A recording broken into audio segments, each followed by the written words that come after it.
I want to thank everybody for joining today. My name is Chris Yula again, for those that came in after the first 30 seconds. I'm the VP of Sales and Strategy and your co-host for the webinar today.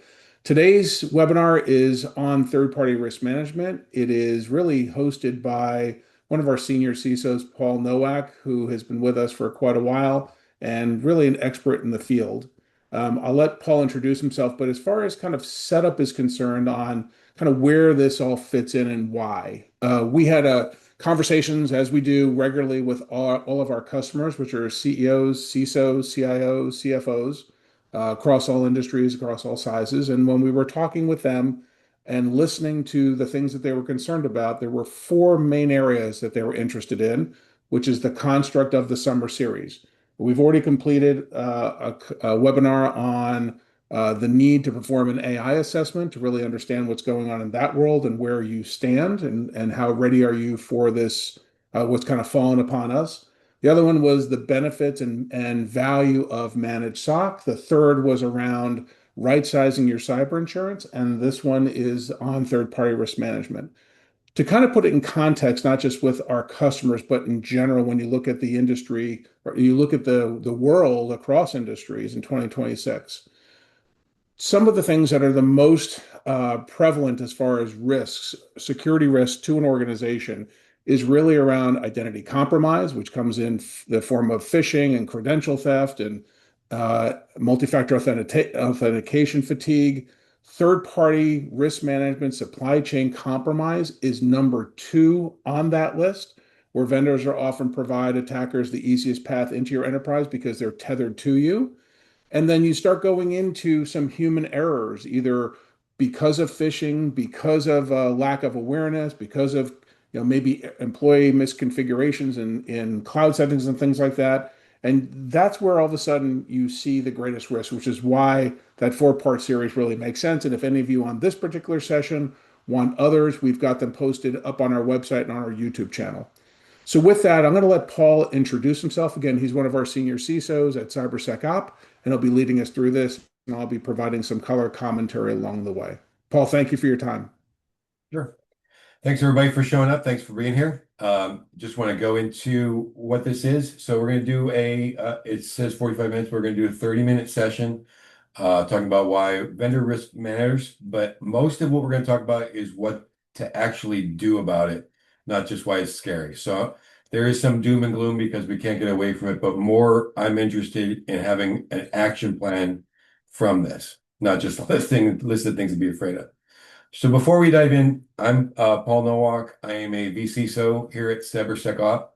I have 25 years in IT. In the last 20, I've been building enterprise security programs, and I'm very interested in third-party risk because it's one of the most nefarious ways someone gains access to your environment and starts to cause mayhem and problems. So this is something that is very near and dear to my heart. And I've created several programs from scratch.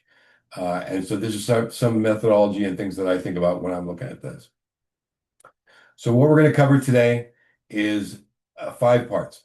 The stakes, what's the cost of getting this wrong, why the landscape, how the landscape shifted, what the bigger picture looks like, how an attacker gains access to your environment, the framework of a 6-step model for a mature third-party risk program, and then an action plan, so priorities that we can look at for this quarter.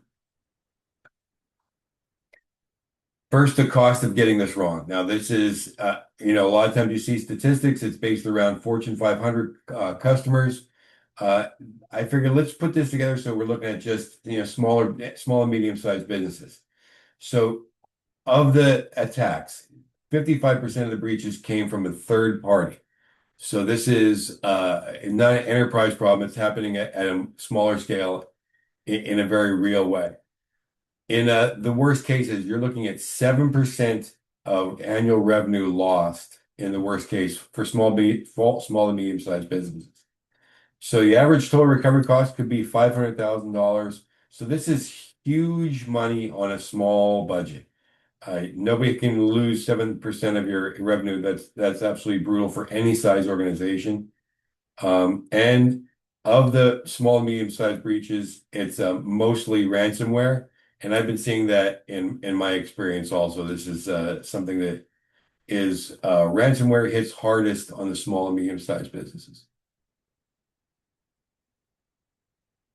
So the threat landscape has shifted. It used to be at your firewall. Now it's every OAuth app your employees ever clicked allowed on. So this is somebody saying, would you like to log in with Google? Would you like to log in with Facebook? Now you have a given access for anybody to compromise. If the vendor access is your access, if they can get into your systems, so can anybody who compromises that vendor. Annual questionnaires and point-in-time assessments are fine, but things are moving very quickly. So a vendor's risk posture can change week to week. And this isn't theoretical because as of April 2026, every major breach we tracked lately has been back to a trusted third party, not a front door break-in. Vendor risk is not just a cyber problem. A vendor with access to your environment is basically an extension of your attack surface, often a less defended one. So we want to do an inventory of vendor access and enforce least privilege. On the operational side, a critical vendor outage or ransomware event stops your operations too, not just theirs. So we want to require tested business continuity and disaster recovery plans from your critical vendors. It's definitely not too much to ask for any of these because they're doing the same exercises. And if they aren't, then you want to know that now. On compliance and legal, regulators don't care whose fault it was. They hold the contracting organization accountable. So we want to bake audit rights and breach notice clauses into every contract. And reputationally, Qantas, Alliance, and M&S all learned in 2025 the vendor caused the incident, but the brand took the hit. So we want to pre-build a joint communications plan with key vendors. Lessons from the real breaches. Citizens Financial and Frost Bank were competing banks, but they shared the same subcontractor. So what you want to do is, Matt, we want to know the shared vendor exposure from our sector, not just our own contracts. This is if somebody's if your industry uses the same vendor across the board, we really want to know that before we go into it. Alliance Live 1.4 million records were exposed through a socially engineered third-party CRM. So we want to know the security posture of every SaaS and CRM vendor that holds our data. For Sell and GainSource ecosystem, 200 plus companies lost Salesforce data through compromised Gainsight apps. Legitimate OAuth permissions, nobody was auditing. And so we really want to recertify any of our OAuth connected apps every quarter. Mark Spencer and Coinbase, they had a help desk, social engineering, and offshore contract bribery. Same root issue, outsourced staff with insider level access and no monitoring. So we want to treat our contractors the same way we're treating our employees. And Qantas in October 2025, 5.7 million records, 4 months of dwell time before anybody noticed. Continuous monitoring would have flagged this in weeks, not months. But in every single case, the fix was known and available beforehand. And now we're going to we're getting away from the scary events. Regulatory tailwinds. So the 3 fast examples. DORA is the EU's Digital Operation Resilience Act. This is a mandate concentration risk controls for critical ICT third-party providers. NIS2 extends supply chain security obligations across the EU with non-compliance penalties up to 10 million euros or 2% of global revenue. That's a real kick. And in the US, the SEC now requires disclosure of material cybersecurity incidents, including ones originating from a vendor, within 4 business days. It used to be a nice to have that competed with other priorities for budget. And now it's a legal obligation in a lot of jurisdictions which makes the business case for funding it a lot easier to make. Emerging threats in 2026, the scary. Threat actors are using AI to write hyper-personalized phishing and automate vulnerability scanning at scale. So we want to get ahead of it by training our staff to recognize AI-generated phishing patterns specifically. We're also seeing AI-generated audio and video impersonating a vendor contact on a call, asking for a wire access transfer. So we're going to get ahead of it by requiring out-of-band verification, a phone call to a known number, not the one in the email. This is where education goes on in a large way by training our people to be suspicious of everything. And then there's a growing concentration risk linked to geopolitics. NIS2 and DORA now require you to analyze this formally. So we want to map our vendor geographic concentration now.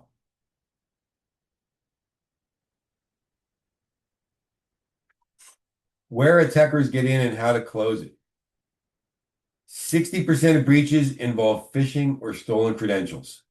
Attackers don't break in, they log in with something valid. So we want to have more MFA and routine credential rotation on every vendor account. Every app an employee has ever authorized is a standing access path. Most companies have never audited theirs. So we want to run a quarterly OAuth app ad audit and enforced least privileged scopes. Contractors and support staff often carry broad access with less security training than your own employees. So we want to make sure, so one option is to extend background checks and phishing simulations to vendor and contractor staff, or require that we have proof, verification from our vendors that they're doing what you're doing.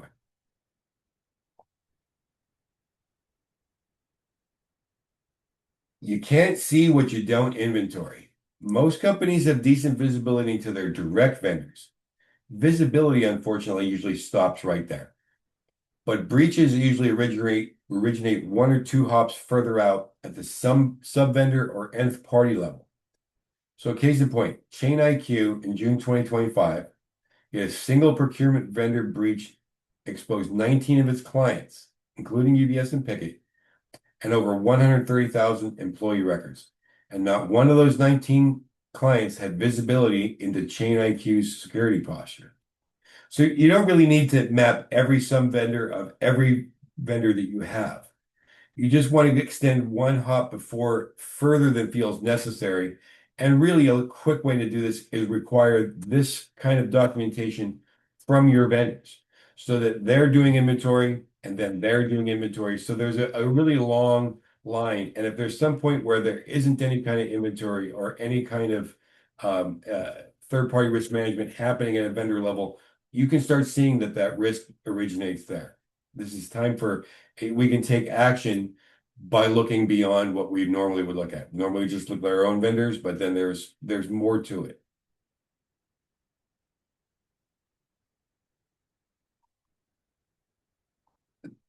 So here we are at what we need to do, our 6-step framework. And this is, this is something probably, if we're going to have questions, if we have conversations, this is the sort of things that we want to talk around. What can we do? So there's a 6-step framework. Vendor inventory, know every vendor, app, API key, including shadow IT and OAuth apps. Step 2, risk tiering. Not every vendor is equally dangerous. Sensitivity, access level, and business criticality really determine how that vendor is dangerous to you. Due diligence. Have SOC 2 reports, security questionnaires, pen test results, insurance verification, all of those things before you onboard. And we want to make sure that we're looking at those things throughout the years also. If they're doing the things that you're doing, then that makes them a lot more trusted. One less thing to worry about. Step 4, contractual controls. Now, right to audit clauses and breach notification SLAs are not uncommon, so it shouldn't be like a big ask when somebody's renewing a contract with you to require this sort of thing. Step 5, continuous monitoring. real-time scoring, dark web monitoring, and vulnerability scanning. This is something that they should be supplying to you. So they're looking out for their business yeah, and you're looking out for theirs. And step six, this is the most neglected step of all. When you're offboarding a vendor, revoke access, recover your data, and then verify that this has been deleted. So, your action plan for this quarter, build our vendor inventory, document the vendors, their SaaS tools, API integration, including Shadow IT and OAuth connected apps. You can't tier or monitor everybody that you haven't listed. So you can't work on what you can't see. Number two, tier vendors by risk. Your payroll processor is not the same risk as your office supplies vendor, and we want to treat them differently. Number three, audit your contracts. Specifically check for breach notice timelines. 24 to 48 hours is the target, and that's really gives you a chance. They're giving you a chance to start looking at your internal problems when they have them. So if they've been breached, you want to know right away so you can start looking at your internal environment. Right to audit clauses and incident response requirements. These are things that you're building for yourselves, and you like to be sure that your vendors are doing the same thing as well. These are the kind of things also that if they're not willing to do these things for you, are they really a trusted vendor in the first place? Just a little aside. Step four, move beyond the annual questionnaire. It's a point in time assessment. It actually missed the 4-month dwell time that you saw in the Qantas breach. So we thought if you did your audit, you got your questionnaire back in January, they get hacked in February. Do you really want to wait until the next January to find out that you've had somebody living in your environment for 10 months? 5, build a vendor instant response playbook. Decide now, not during an incident, who gets notified, who owns the vendor relationship, and how customer communication is handled. This is a massive, massive thing that you're building for yourself. You're building your own incident response playbooks. You want to have something with your partners because this is a real risk. This is not something we can treat lightly anymore. And there are platforms. There are GRC platforms. We represent 2. They do lifecycle question automation, and risk cognizance does continuous external monitoring. That's the ones that we use in-house. If you're using a GRC platform, most of them do the same thing as well. We're past spreadsheets. Well, I'd like to add a couple comments around this. This has been great, and maybe you can even comment on what I'm going to share. But over the last 2 years or so, 18 months to 24 months, one of the major things that's really changed has been the goal of that threat actor. Up until about 2 years ago, the goal was to sit down and steal PII data. The goal now is to stop you from conducting business, especially small businesses. But if you ask any business owner, doesn't matter if it's a publicly traded company or if it's a car wash, they pretty much know what their incomes or profits are on a daily basis. So a lot of what the threat actors are trying to do is to shut you down. And we picked up a customer about 2 years ago that was a car wash that had 100 car washes, but 60% of them were on one point of sale system, 40% were on another. The one with the 60% was an older system that the guy did not want to sit down and update. It wasn't cost effective for him, and it was locked down. And he was freaking out because he knew how much money he was losing every hour, if not every day. Back again to your third party risk. We also had, if some of you might be aware, across the country, the colleges and universities were shut down because of a student information system, an ERP system that was attacked. About 70% of the education system in the United States relies on that, and they were down for a week. And eventually that vendor ended up paying the ransom, but there was no backup plan, and you're just beholden to whatever their readiness is or is not. One of the things I think that was covered in the other one, and then I'll pause for Paul to make some comments, is The prior session was about right sizing your cyber insurance. So part of that right sizing is making sure that you have third-party protections, that you have enough coverage in there. It isn't just to replace a piece of equipment that might have gotten fried in the attack. It's literally helping you cover your brand and making sure that your downtime is going to be reimbursed and all of that. So this is a very Rubik's Cube kind of approach where it isn't making sure that one side of that cube is clean. It's making sure that all six are completely as perfect as possible, which that's the goal, but at least you're aware of what that looks like rather than being surprised. Paul, anything in what I shared that you might want to comment on? I think the thing that keeps me up at night, and it probably not just me, is you look at someone like the enterprise hacks are a lot different. In enterprise class, there's extortion, there's IP that people are trying to get, and in some cases, I think I've noticed a lot of Russian hacks are just to create mayhem and chaos. That seems to be like their main goal is not to extort like some other state sponsored hacking. But when you get into the smaller vendors, hacking as a service is something that's very real. And the idea is not just to go out, a disgruntled employee can hire someone. They're not just going after that company. They want to destroy the business entirely. So they're going to take on anything around it. So, it's radioactive in that it hits everything that's connected to it. And so the third party hack is as normal a thing as has ever been. There was a Home Depot hack years ago. It was just a contractor plugging in their USB into a Home Depot computer, and then we were off to the races. But there were things that could have been everything that all of these hacks had a place that had someone been watching, they could have been stopped. And it was, in some cases, it's just simple hygiene and some permissions and an MFA, and that's billions of dollars last year that could have been easily kept because of simple, small things that need to be done. And one of the things that we want to do, we're doing it for ourselves. We're doing it for our own networks, our customers. We're taking care of it there. We just want to be sure that our vendors are doing the exact same thing. And that's really the crux of third-party risk management is you're doing your due diligence in-house, and then you're forcing your vendors to do the same thing. And if they're not going to take these steps, do you really want them as a vendor?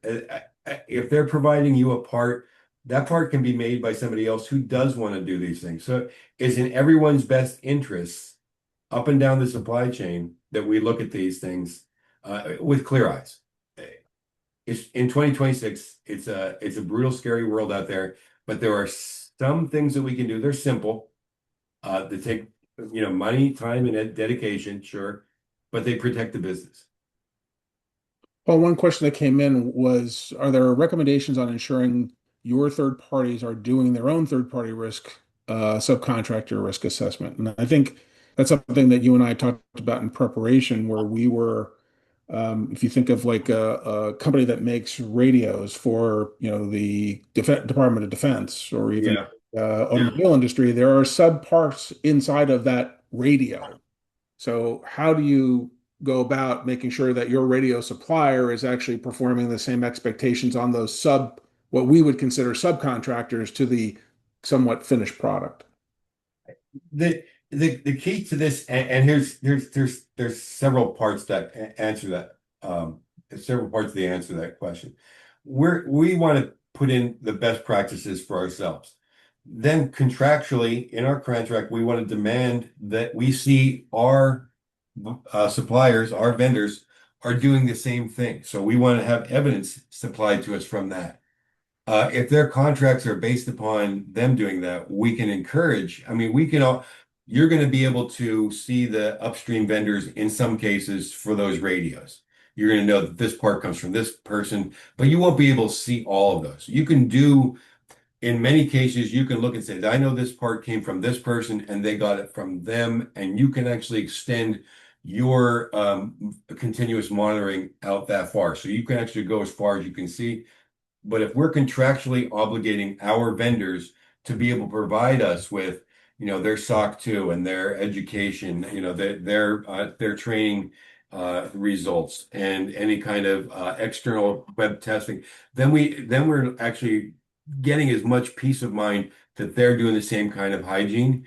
And if we are tying their ability to make money from our relationship to that contract, then that will actually probably you do what you can in your own world, and you can make sure that everybody playing in your backyard didn't come in with typhoid. But beyond that, you're going to kind of contractually obligate our vendors and hope that that causes a hygiene.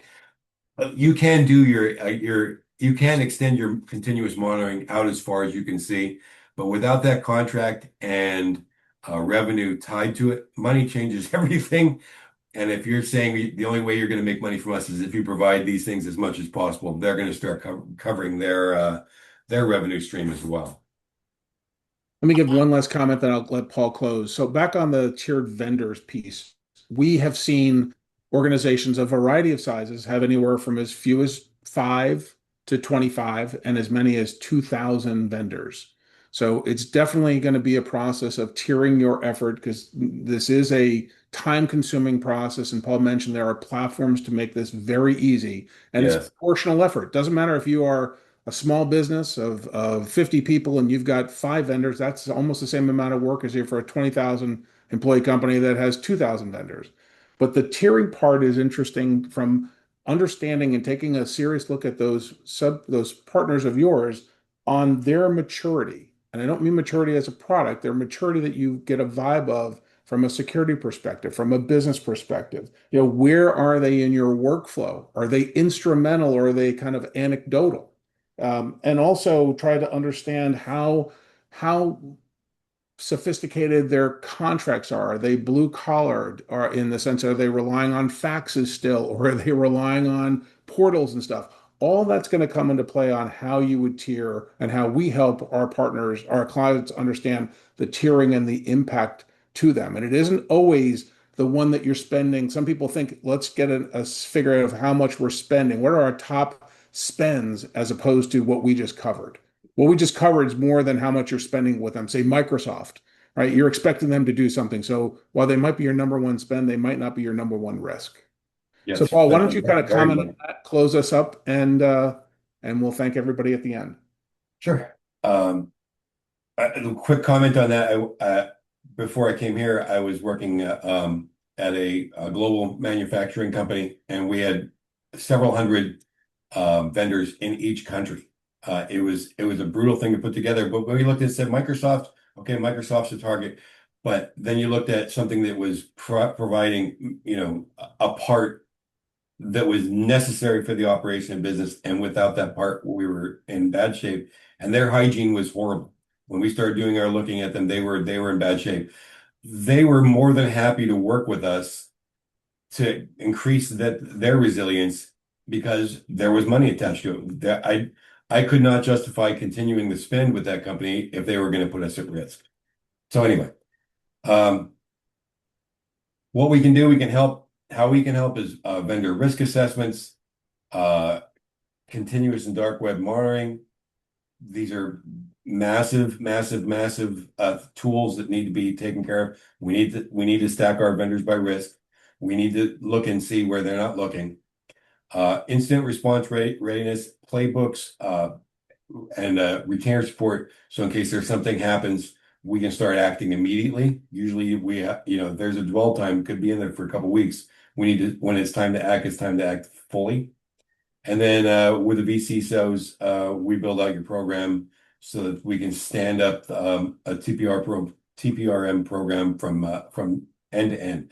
And this is something I have a lot of deep respect for what this is, because so many hacks come from a trusted source. You trust them completely, but their hygiene's not good. So we want to make sure that we're addressing the risks before they become problems. Paul, thank you so much. Thanks to everybody that actually attended and registered. The deck that Paul presented will be available to you, as will a recording. We'll be posting that up on our website with a link to our YouTube channel. I want to thank everybody. If there's anything you would like, you definitely could reach out to us. Information is kind of listed below. And thank you for your time. Enjoy the rest of the summer, and we look forward to talking to you soon. Have a great day. Thank you, everyone.